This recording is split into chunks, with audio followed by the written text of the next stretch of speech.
नमस्ते, अभिवादन आपका इनोसेंट इन्वेस्टर के इस नए वीडियो में आपके लिए डिस्क्लेमर। कल की बाजार की बात करेंगे, कल के विस्फोटक स्टॉक्स की बात करेंगे, आज के विस्फोटक स्टॉक्स की परफॉर्मेंस बताएंगे, रिजल्ट वाले स्टॉक्स बताएंगे, कल किन कंपनियों के रिजल्ट आ रहे हैं वो भी बताएंगे। तो चलिए पहले बाजार के लेवल से बात करते हैं। 15,680 की क्लोजिंग बुरी नहीं है, ये मैंने आपको पहले भी बताया है आज की एनालिसिस वाली वीडियो में। बाकी बहुत ध्यान से आप एनालाइज कीजिए चीज़ों को। अगर हम उस मार्केट को देखें जिसको हम ट्रैक करते हैं खुलने के लिए, तो वह है अमेरिका की बाज़ार। ठीक, हम सिंगापुर वाली निफ्टी के हिसाब से खुलना चाहते हैं, बिल्कुल सही।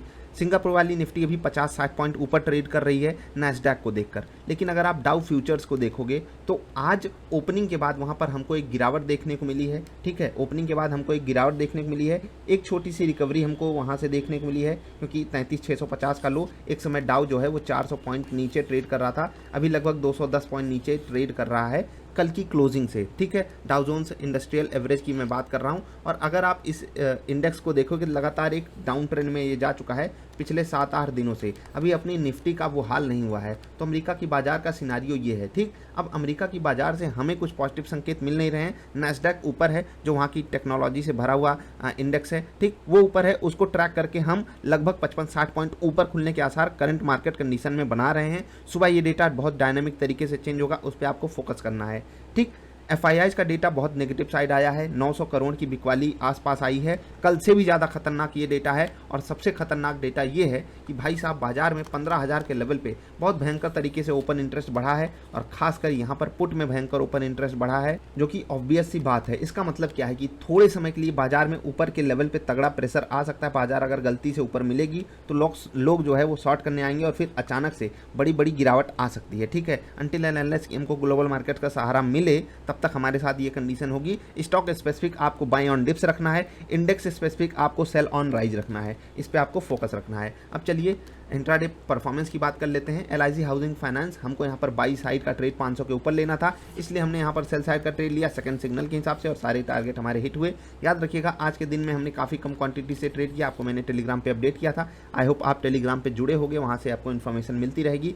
खैर आज का दिन हमारे लिए बहुत बेहतरीन गया एज यूजुअल, लेकिन होता है ना कि जब कुछ दिन अच्छे चले जाएँ तो आपको अलर्ट हो जाना चाहिए। ठीक, महिंद्रा एंड महिंद्रा यहाँ पर हमको बाई साइड का ट्रेड मिलता है, उसके बाद हमको टारगेट 1 मिलता है, फिर सारा दिन स्टॉक वहीं रेंज में फंसा रहता है। 3 बजे के आसपास बहुत स्मॉल प्रॉफिट में मैं एग्जिट करता हूँ। क्वांटिटी कम थी इसलिए ज़्यादा वो बात समझ में नहीं आई, लेकिन फिर भी स्टॉप लॉस आपका कहाँ पर होना चाहिए था, 798 के आसपास ही होना चाहिए था, क्योंकि आप ये स्टॉक को अगर बाइंग करना चाह रहे थे तो 802 रुपये के आसपास आप बेस्ट केस सिनारियो बाई कर सकते थे। ठीक है, बाकी 803 रुपये ये आपका एवरेज होना चाहिए था, इससे ऊपर नहीं। और 803 रुपये का मतलब है 5 रुपये का स्टॉप लॉस, 5 रुपये का स्टॉप लॉस का मतलब 798, जो कि यहाँ कहीं स्टॉप लॉस बैठ रहा था। स्टॉप लॉस हिट नहीं हुआ, यहाँ पर टारगेट भी नहीं मिला। जे की लक्ष्मी सीमेंट कमाल का बहुत कमाल का स्टॉक चला, ये बहुत बेहतरीन सारे टारगेट इसने, मतलब होता है ना, आंखें खोलो और टारगेट ले लो। जी हाँ, बहुत धूम धड़ाका मचा दिया इसने, यहाँ पर कुछ कहने ही नहीं है, सारे टारगेट यहाँ पर हमारे हिट हुए।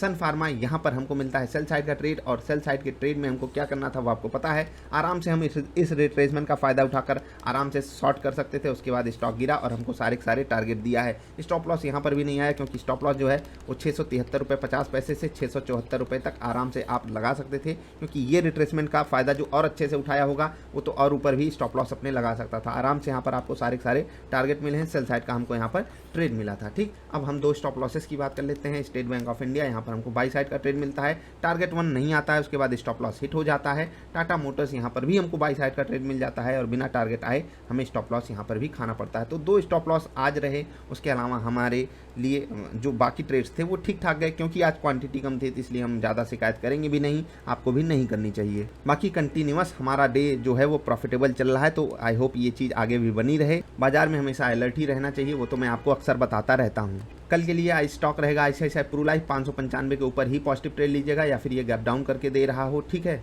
हाँ, नेगेटिव साइड का ट्रेड 590 के नीचे। कल के लिए टाटा मोटर्स फिर से जहाँ पर खड़ा है यहीं से आपको शॉर्ट सिग्नल मिल जाए तो आप ट्रेड ले लीजिएगा। पॉजिटिव साइड का ट्रेड 345 रुपये 50 पैसे के ऊपर।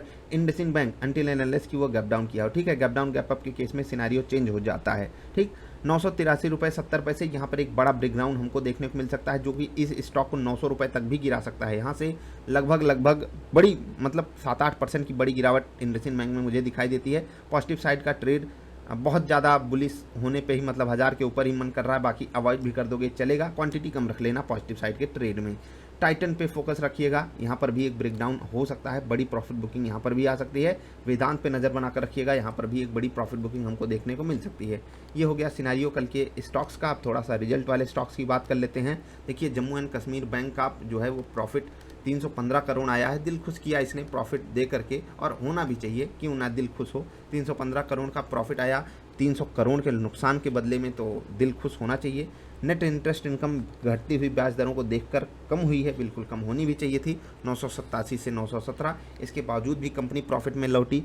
साफ साफ आप जाकर देखोगे प्रोविजनिंग में इन्होंने बहुत अच्छे से काम किया है। Let's hope for the best की जो ये एनपीए बढ़ने वाले खतरे हैं, ये आने वाले समय में बैंक इसको अच्छे से डील कर पाएँ। पावर ग्रिड कंपनी ने बहुत बेहतरीन प्रॉफिट दिया, लगभग 3520 करोड़ के आसपास का प्रॉफिट, जो कि पिछली बार से थोड़ा सा ज़्यादा है। रेवेन्यू भी बढ़ा है, 10,100 करोड़ 10,500 करोड़ तक आ गया 10,100 से, तो वही है जैसी एक्सपेक्टेशन हमें होती है, बढ़िया हमें जो है वो रेवेन्यू मिला है। ठीक है, इसमें तो ये कंपनी ने हमको बोनस शेयर भी दिए हैं, तो एंजॉय कीजिए। याद रखिएगा बोनस शेयर के चक्कर में स्टॉक खरीद मत लीजिएगा, आपका शेयर का दाम ही कम होता है। ट्यूब इन्वेस्टमेंट्स ऑफ इंडिया ने हमको बहुत ही बेहतरीन 160 करोड़ का प्रॉफिट दिया है, क्योंकि कंपनी जो है पिछली बार 60 करोड़ का प्रॉफिट पेश की थी, इसलिए यहाँ पर ये प्रॉफिट बहुत दमदार है। रेवेन्यू देखिए भाई साहब, 1000 करोड़ से सीधे 2700 करोड़, है ना कमाल का, गजब का, बहुत बेहतरीन रिजल्ट। उसके बाद अगली कंपनी है हेल्थ केयर ग्लोबल एंटरप्राइजेस। इस कंपनी ने भी हमको प्रॉफिट दिया 113 करोड़ रुपए का, 50 करोड़ के मुकाबले अच्छा है। रेवेन्यू भी बढ़ा है, 300 करोड़ पे पहुंच गया 270 करोड़ से। खादिम इंडिया, यहाँ पर कंपनी ने 11 करोड़ का प्रॉफिट दिया है। ठीक है, पिछली बार 20 करोड़ का नुकसान हो गया था, रेवेन्यू बढ़ा, इस कारण जो है वो कंपनी प्रॉफिट में लौट पाई नुकसान से। रिजल्ट वाले स्टॉक्स की बात करेंगे, कल एनटीपीसी का रिजल्ट है, एमटेक ऑटो का रिजल्ट है, अरिहंत सुपर स्ट्रक्चर्स का रिजल्ट है, galaxy bearings, Kernex microsystem, Muthoot capital services, simplex castings and Vakrangee. इन सब कंपनियों पर नज़र बनाकर रखिएगा, हो सकता है आपके पास इनमें से कोई हो। कल के लिए इंपॉर्टेंट लेवल्स में आपको बता देता हूँ। करंट मार्केट कंडीशन जो है वो पॉजिटिव बनकर आ रही है। नैस्डैक को देखकर डाउ फ्यूचर्स देखेंगे, हमें सेल ऑन राइज की रणनीति करनी है। एफआईआई डीआईएच का डेटा देखेंगे तो भी हमें घबराहट हो सकती है, क्योंकि डीआईएच जो है खरीद नहीं रहे हैं, 10 20 30 करोड़ खरीदे हैं, एफआईआई 800-900 करोड़ बेच दे रहे हैं, तो ये थोड़ा सा डर बन रहा है, क्योंकि ये जो 2 दिन से गिरावट है ये कुछ लोगों का दम तोड़ी है, तो ऊपर के लेवल पे प्रॉफिट बुकिंग फिर से आ जाएगी, कॉस्ट पे ही लोग एग्जिट करना चाहेंगे, लोगों को लगेगा टॉप बन गया, तो इसलिए ऊपर के लेवल पे हमको प्रेशर देखने को मिल सकता है। 15,000 के लेवल पे जो ओपन इंटरेस्ट है वो भी बहुत इंपॉर्टेंट रोल प्ले करने वाला है, तो याद रखिएगा बाजार एक बार के लिए खींची जा सकती है नीचे के लेवल पे। मैंने आपको 15,400 का एक इंपॉर्टेंट लेवल बताया है, उसके बाद 15,150, फिर 15,000, ये लेवल्स रहेंगे नीचे की तरफ, बड़े बड़े लेवल्स। बाकी मैं आपको निफ्टी के लेवल समझा देता हूँ। 15,625 इस पे आपको ध्यान रखना है, 15,550 ये लेवल आप बहुत ध्यान में रखिएगा, 15,440 ये लेवल आप बहुत ध्यान में रखिएगा, लंबे लंबे लेवल्स हैं। ठीक, अब अगर सिनारियो चेंज होता है, कल बाजार जो पॉजिटिव खुलने के आसार बना रही है, अभी कितने खुलेगी मैं आपको बता देता हूँ, लगभग 30 से 35 पॉइंट बाजार ऊपर खुल सकती है कल। तो अगर ऐसा होता है बाजार जो है वो 15,720 के आसपास खुलेगी, और यही लेवल आपके लिए बहुत इंपॉर्टेंट होगा 15,720 का। उसके बाद 15,760 का लेवल इंपॉर्टेंट होगा, 15,800 का लेवल इंपॉर्टेंट होगा। ऊपर के लेवल पे यहाँ नज़र बना कर रखिएगा, नीचे यहाँ पर नज़र बना कर रखिएगा, 15,250 वो इंपॉर्टेंट लेवल। बाकी ये इन 3 लेवल्स पे आपको ध्यान रखना है। आज बाजार ने कुछ खास हमारे लेवल को सम्मान नहीं दिया, लेकिन कई दिनों से लगातार बाजार हमारे लेवल्स को सम्मान दे रही थी, तो ऐसे भी दिन आने चाहिए, नहीं तो ओवर कॉन्फिडेंस हो जाता है। तो जिनको भी हमारे साथ जुड़कर इंट्राडे सेटअप पे ट्रेड करना है, वो डबल आई ट्रेडर केवल वेबसाइट के माध्यम से ही ये ऑफर अवेलेबल है, आप जुड़कर ट्रेड कर सकते हो। ठीक है, जो भी लोग अपडेटेड सेटअप के बारे में पूछ रहे हैं, आपको बता दूं, जब भी आएगा आपको वीडियो मिलेगी, तब तक आप जो आपको सेटअप प्रोवाइड किया गया उस पर ट्रेड करते रहिए। उस पर मैं भी कर रहा हूं, आपको अपने ट्रेड्स में शेयर भी करता रहता हूं, तो आप टेलीग्राम पे नहीं जुड़े हैं तो वहाँ पर जरूर जुड़ जाइएगा। डाउ फ्यूचर्स मिक्स संकेत दे रहा है, नैस्डैक पॉजिटिव संकेत दे रहा है, एशियन मार्केट्स भी मिक्स संकेत दे रही हैं, मतलब ग्लोबल मार्केट से हमको मिक्स माहौल दिखाई दे रहा है। ठीक है, एफआईआई नेगेटिव हैं, डीआईआई पॉजिटिव हैं। ठीक है, ऑप्शन डेटा रिस्की से थोड़ा सा हल्का हुआ है। ठीक है, जैसे मैं बार बार कहता रहता हूँ, ठीक है ठीक है ठीक है, तो ऑप्शन डेटा अब ठीक है, लेकिन जिस हिसाब से नीचे ओपन इंटरेस्ट बढ़ रहा है, तो ये भविष्य के लिए हो सकता है आने वाले जो एक्सपायरी है, मतलब आने वाला जो weekly expiry, to be precise monthly expiry है, वहाँ पर हमको एक डाउनफॉल देखने को मिल सकता है। बाजार 15,400 पर जाकर एक्सपायरी दे सकती है। ऐसा कब होगा, जब बाजार ऊपर जाए और ऊपर से एक बड़ी सी प्रॉफिट बुकिंग बाजार में देखने को मिले अचानक से। क्या आप उसके लिए तैयार हैं? तैयार रहिएगा। नीचे स्टॉक्स कुछ मिल रहे हैं तो उन पे आपको नज़र बनाकर रखनी है। जिनके पास भी स्विंगर सेटअप है, बहुत अलर्ट मोड में ही ट्रेड करना है। सुबह ये डेटा थोड़ा सा बदलेगा बाजार की ओपनिंग वाला, तो उसको आप अपने हिसाब से एडजस्ट कर लीजिएगा। बाजार के लिए ऊपर के लेवल पे रेजिस्टेंस है, उसको आप पॉजिटिव वे में ही यूज कीजिएगा। मिलेंगे फिर से। वीडियो पसंद आए तो लाइक कर देना। नमस्कार।